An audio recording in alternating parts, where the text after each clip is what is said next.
Good evening, everyone. So good to see you. Welcome to Jesus the Good Shepherd. Nice to have you here, and those joining us by means of the video. We're here to talk about the true influencers, and of course, in our context of Catholic living, it's not the people who put out podcasts and TikTok, whatever, or Snap, whatever you guys do. It's the true influencers are the saints. And so we wanted to talk about St. Therese of Lisieux, St. Carlo Acutis, and St. Pier, Giorgio Frassati. Today it's all about Pier, Giorgio Frassati. I remember in 1990, I was in St. Peter's Square. I was not yet ordained a priest. I was very close, just like 2 months away from priestly ordination. And Pope St. John Paul II beatified Pier, Giorgio Frassati. There was a great occasion, 1990.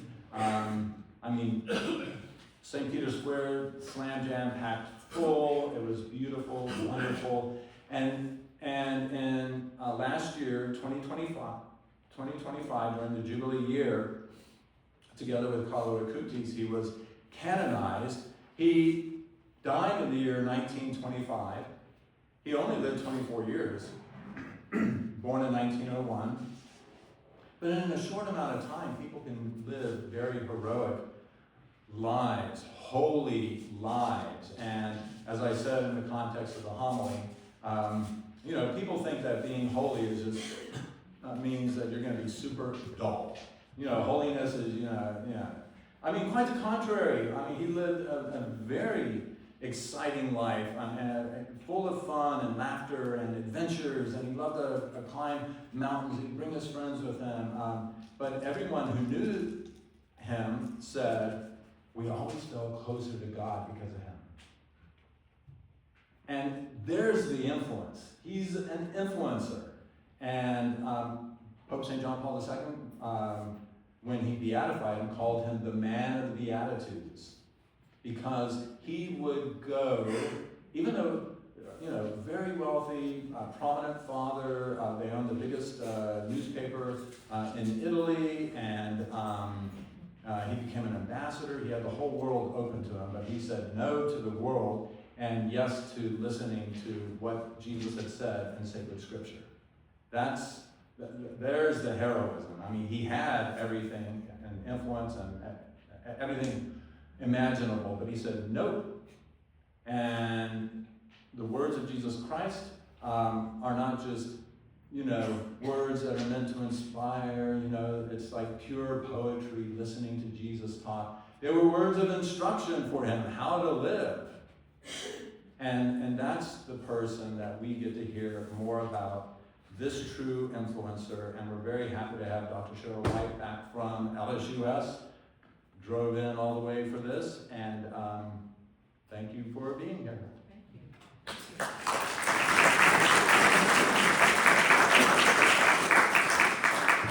Hi, everyone. Well, Father framed that so beautifully, the whole idea of an influencer, and the fact that the saints are the influencers in our faith. They're the ones that we should be modeling our lives after. They're the examples.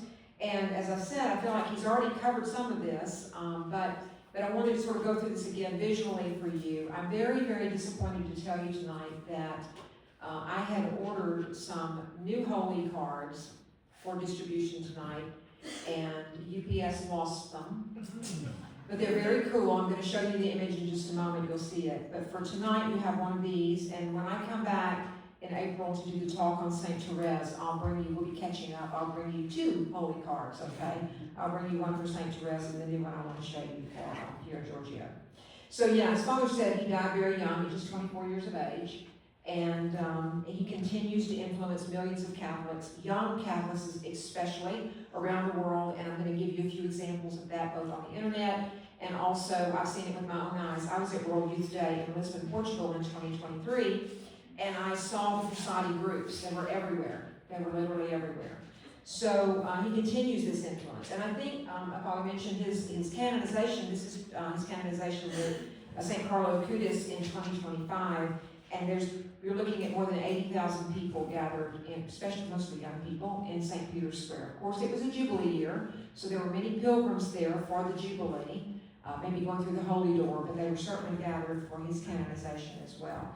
So I think if you wanted to say, well, what is it about Pier Giorgio that makes him such an influencer in this digital age? Because he lived 100 years ago, long before we lived in the digital age. So how is it that he influences that way today? And I think to answer that question, we have to kind of deal with a few things, maybe 2 or 3 things. His life, first of all, the example of the life that he lived, and also how he continues to influence people today, very specifically in a timeless kind of way, but using all of the means of communication, all of the mass communication that we have today by the use of technology. It makes him an influencer, just like, I don't know if you were here last time. Anybody come the last time when we talked about St. Carlo Acutis? Okay, remember talking about the beast? Okay, so just like the beast, or just like, I don't want to mention any of those Kardashians or anybody like that, but just like any other influencer that you might see, he certainly has the same kind of following. So, as Father mentioned, he was born in Turin, Italy in 1901. He was born to a very wealthy family. His father, Alfredo Frassati, was quite wealthy and influential in his own right, in an earthly way, in a worldly way. He also became enrolled in politics as well, and we get the sense that Pier Giorgio's home life was not really great. The family life was often apparently in conflict and a lot of tension in the household. His parents were not deeply religious, which might explain some of the tension in the household, I suppose. Family life, it seems like, for Pier Giorgio was emotionally difficult. And so growing up as a young man doubtlessly had an influence on him. So he found, like some people in similar situations do, he found a great spiritual home outside of his family of origin and in the church. He developed an intense love of the Eucharist. He had a devotion to daily Mass. He had a devotion to adoration. And from a young age, he made a pretty remarkable decision as a teenager that his life was going to belong completely to Christ. And this was really remarkable for any young people, but certainly someone coming from very worldly things that he was surrounded by.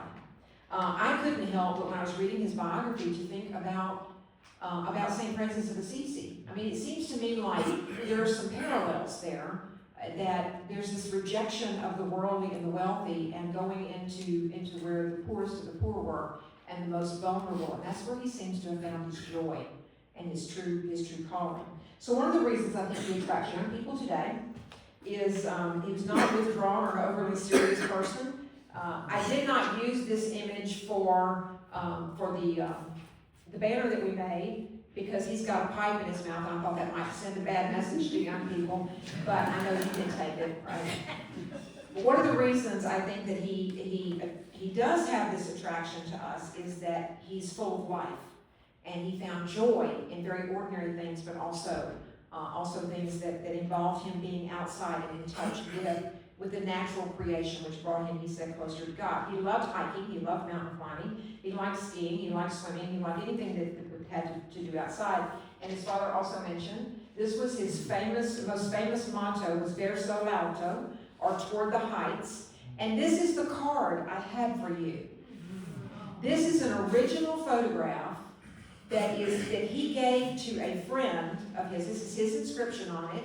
He gave a friend just a few weeks before he died on July 4th of 1925. Verso l'alto. He's telling his friend, go toward the heights. And so that original photograph today is in the museum in Turin, in the Frassati Museum, the collection there. And they've issued holy cards. So that maybe will be your incentive to come back next time. If St. Therese and her wonderful little story is not enough, this might be an incentive for you to come back is to get this card. But here's the thing. This had toward the heights. This has a double meaning. And his friend who gave this to the family after his death knew that there was a double meaning here because he's the one who said so. He's the one we first get this sense from. Obviously, it refers to his love of mountain climbing. You see him here scaling some peak in the Alps, although historians do not agree about where this site is. Okay? You might read 100 different things on it. If you believe me, that's a rabbit trail I went down trying to find where this was, and there's not much agreement out there. But it also means the spiritual ascent toward God. And this is not a new concept for 1925, this spiritual ascent. The mystical tradition in our beautiful Catholic faith has always articulated something like this, a spiritual ascent, meaning there is a transformation of soul that takes place. Yes, an ascent, physical ascent that you see depicted here has this metaphorical meaning as well. Frassati was not a mystic, but his life kind of reveals to us that we can take that trajectory to the same one that's described by the great mystic. So the spiritual awakening is the realization that the human soul is made for something other than yourself. Shocking, I know. That the human soul is made for something other than yourself, and it's made for something greater. That's the awakening. And he experienced this very young, as I pointed out, through his devotion to daily mass, adoration, but also working among the slums in Turin, as he did. And so for him, climbing mountain peaks became a visible metaphor for this climb toward God. In mystical theology, this happens in stages, okay? So you can see the parallel in his life. The second stage is what's called purification. Some of you might know a great mystic, medieval mystic by the name of Saint John of the Cross, who describes having this dark night of the soul. Yeah, and that description is of the soul being purified of ego and pride and sort of relinquishing of self. And so this is something that clearly St. Pier Giorgio did. He lived where, as I said, he lived with family challenges. He made lots of hidden sacrifices to the poor, often did this in private, and he actually suffered more than once from exhaustion because he gave so much of himself. A poignant detail is that very shortly before he was dying, and already very ill with polio that was going to claim his life, he had a very rapid course of polio, he wrote a note that asking that medicine be delivered to a poor man he had been helping, and he had promised this medicine to. And he, even in his final hours, this is noted in his canonization files, by the way, that even in his final hours, he was thinking about someone else and what someone else needed. So this next stage that's described by the mystics is, and you see this again parallel in his life, is illumination. The soul begins to see all of reality kind of through the lens of divine love. And he saw the poor, and he wrote about this. He saw the poor in the slum, and he saw Christ in the poor in the slums. When he visited them, he claimed he saw the face of Christ, bringing them food and medicine and giving away his own belongings. So there's this parallel with what the great mystics talk about. And then the final stage that these great medieval mystics would talk about is union with God, like complete union with God. And his union with God is expressed in friendship with others, but most profoundly with Christ, because he said, quote, "Jesus visits me every morning in Holy Communion. He is my best friend." What is interesting about this is he demonstrates something very important, that this classical kind of mystical ascent that you hear about in our great Catholic tradition has usually been associated with religious orders or contemplative types who experience this kind of mystical ascent. But obviously what he's telling us, it obviously occurs in ordinary life too. He had a lot of friends. He called them the shady characters. Loosely translated into English, that's what it means. And they were a group who prayed together, they served the poor together, they attended Mass together, and they went on these adventures together. In other words, he lived the faith socially. Holiness was not something he pursued alone. It's not something he pursued behind a monastery wall, cloistered somewhere, and he always invited other people into it, to be part of it. And his friends knew him, as I said, this joyful and energetic kind of young man. They did not know the full story, the extent of what he was giving of himself. We know that he was secretly helping the poor, but we've only recently begun to understand how much so that was. He visited poor neighborhoods regularly, more regularly than people knew. He brought food, medicine, clothing, money. He gave away his own clothing, his own shoes. And after his death, something very remarkable happened as a result of that. Thousands of poor people appeared at his funeral. Thousands of people, it is reported, poured out of the slums in Turin to come to his funeral, and his family, a bit horrified. Who are these people? They had no idea how many lives he had touched. And even his closest friends acknowledged that they had no idea the depth of his commitment to this. That all of these people knew him and they knew him well. So only then, only in death, only at his funeral did the people closest to him realize that he had been living this hidden life much deeper than anyone ever knew. So when he contracted polio in 1925, 24 years of age, likely that was because he was living among these poor people when he contracted polio, and he died very quickly. He had influenced an entire city. Now, he was initially buried in Turin at a family tomb in a local cemetery.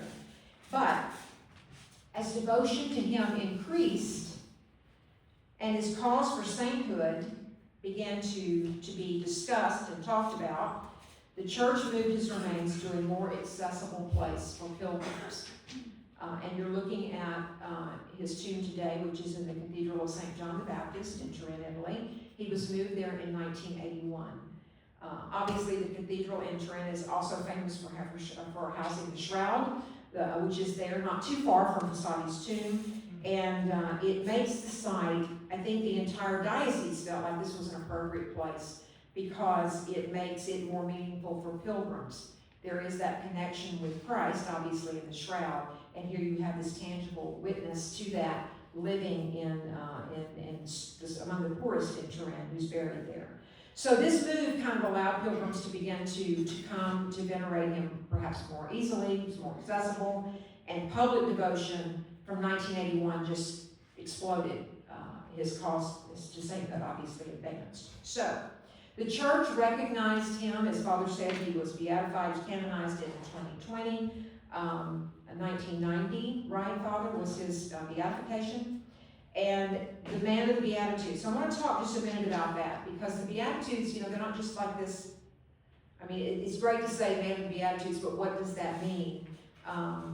When you look at how he lived his life, and if you look at the Beatitudes as they are expressed in Matthew's Gospel, the Sermon on the Mount, chapter 5, is where you begin to see these.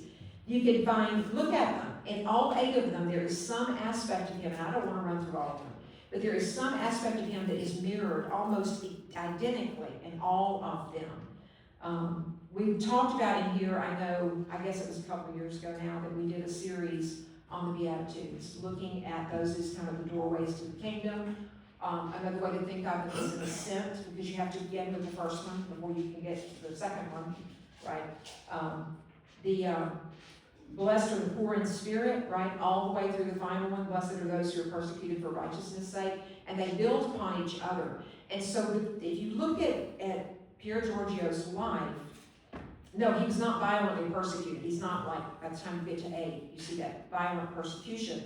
But he endured a lot of conflict within his own family and from society, because he was gifted, he was funny, and he was overtly Catholic. So all those things kind of went together. Officially canonized in 2025, and as I said, he is one of the great saints, I think, for many young people in the modern world. So a lot of times people want to know about the miracles that are associated with saints. Like, what are the things what secured his beatification, and what was it that was needed for his canonization? Does everybody know you have to have one miracle for beatification, and then a second miracle for canonization? So the miracle that led to his beatification involved a young Italian boy who also suffered from polio, the same disease that claimed Pier Giorgio, and his doctors considered his condition terminal. His mother prayed through the intercession of St. Pier Giorgio, or blessed, not even blessed then, he was just Pier Giorgio, Venerable Pier Giorgio. At a time, he already had the reputation enter in for responding to intercessory prayer. So a relic of him was placed near the child, and the healing was miraculous. According to the reports from the official Vatican files, this boy suddenly regained the ability to move. The paralysis resolved spontaneously and completely, and he was healed when he was touched with a relic of Pier Giorgio.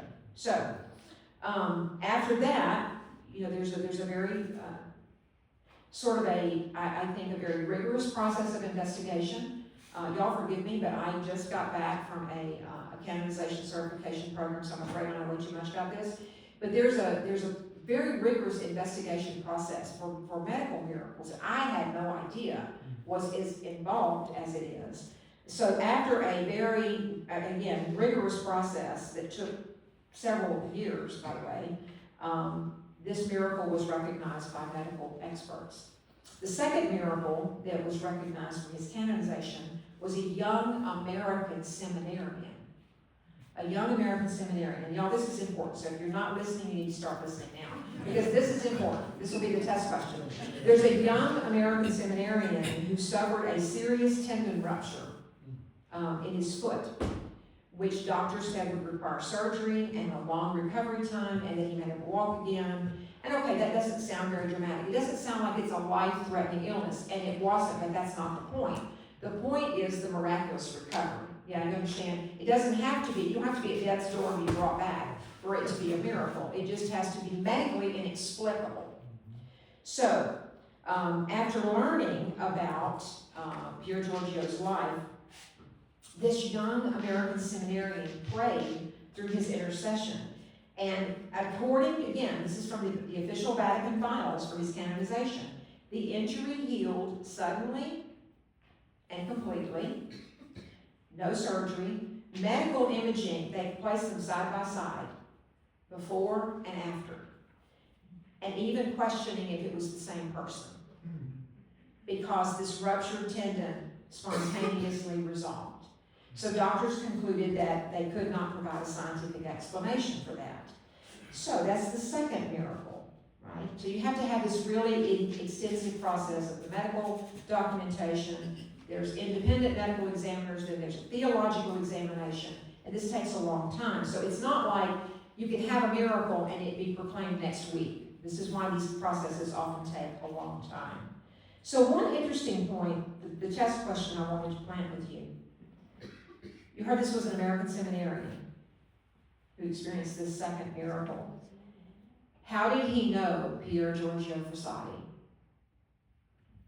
Through social media, through digital media. That's how he knew him. That means that the influence of this young man who died in 1925 is out there today, of course, through YouTube, through Instagram, through TikTok, podcasts, online ministries, all sorts of groups dedicated to him, making him this really unexpectedly powerful saint for the internet age. The same way we talked about St. Carlo Acutis, a true influencer. A true influencer. So, today, or a century and a year after his death, Pier Giorgio's popularity continues to grow. And the question would be why? I think that's a fair question. Why? He was completely normal. He didn't live in a monastery. He was a college student studying engineering. He loved the outdoors, but he shows young people that holiness is not something that, as Father said in his homily, it's not dull. He was joyful. I think that's common to all the saints. Father, who was it that said, no one likes a sad saint? He was joyful. He was joyful. His letters are filled with humors, and you get the picture of this vibrant young personality. Okay, so for those of you that are interested in kind of some contemporary connections, he served the Society of St. Vincent de Paul. Was very involved with that. Apparently, he's been as a young teenager. He didn't talk about social justice. He didn't have a need to do that. He simply lived it. And so now, I think you begin to see why he is a true influencer, hopefully. So today, you have many young Catholic adult ministries, young adult Catholic ministries that are named from him, right? In the United States alone, there are dozens of these groups that exist, Frassati groups as they're called. So last week, last Friday and Saturday, I was in Vancouver, British Columbia, and I was giving shroud talks to, oh my gosh, I think the youngest I had were 5th graders.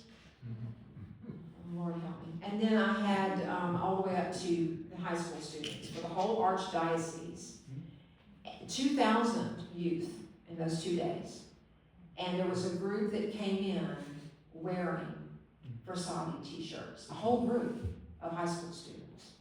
And that's what they call themselves, the Frassati group. So I think that that we see that. Obviously I mentioned World Youth Day. There were 854,000 registered pilgrims who attended World Youth Day in 2023. And again, many Frassati signs, many t-shirts. He and St. Carlo Acutis and yes, St. Teresa of Lisieux, those were the most common groups that I saw. They were named for those. And the latter, I mentioned St. Teresa of Lisieux, even many young men with identifying with St. Teresa of Lisieux. So that final mass drew 1.5 million people, by the way. And it was a sea of all these different young people wearing the same t-shirts. And they were he was very well represented. So if you think about like the digital age we live in right now, let me show you some more of those. He has, by my count, over 6 dozen Instagram sites, and I think I stopped counting. He has several TikTok channels and YouTube, Catholic podcast I mentioned. He's got a few Facebook pages as well.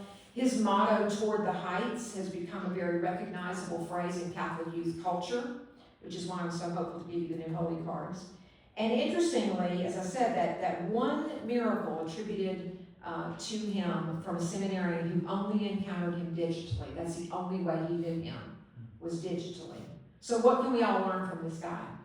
That holiness is possible now. I mean, if he were here today, this is what he would tell you, that holiness is possible now, that friendship matters. He shows the importance of relationships, like sharing the joy of Christ with other people, faith-filled friendships, because Christianity is not something we can really live alone. And that faith must become action. You have to put it into action. His spirituality always moved outward. Yeah, upward, if you like that reference, but he always moved outward. His prayer led to charity. His worship led to service. So, we live in this world today that's filled with all these voices that are competing for our attention, influencers, promising us what? Happiness, popularity, success, the latest fashions, whatever. But saints offer something much deeper, of course, a meaningful life, one that is lived for other people and not for self. So his motto still speaks to us today. Verso lato, toward the heights of faith, toward the heights of charity, and the heights of holiness. And perhaps that's the real definition of a true influencer, is somebody who lifts other people toward heaven. Verso lato. Okay. Thank y'all for listening to all that. That's great. Questions?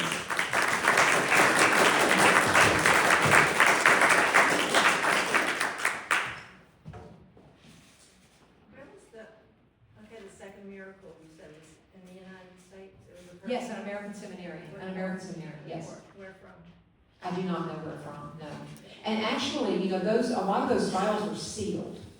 So they will release like general information, but you don't necessarily get the specifics unless the family, especially if there's family still living. Something I just learned a couple weeks ago, by the way, about confidentiality in those clauses. Anything else? Yes. I think it's a sin I named my car after him. I mean, it's so beautiful, and I just thought Frassati, that just, so it's Saint Frassati. I don't know why not. I couldn't imagine why not. You won't get any argument from me. Okay, so I will be back in April. I don't remember the date, but it's the second week of April, I believe. Anyway, we'll be talking about the little flower. We'll be talking about St. Teresa of Lisieux, another great young influencer in our Catholic faith. So I hope you'll come back and join me, okay? Thank you.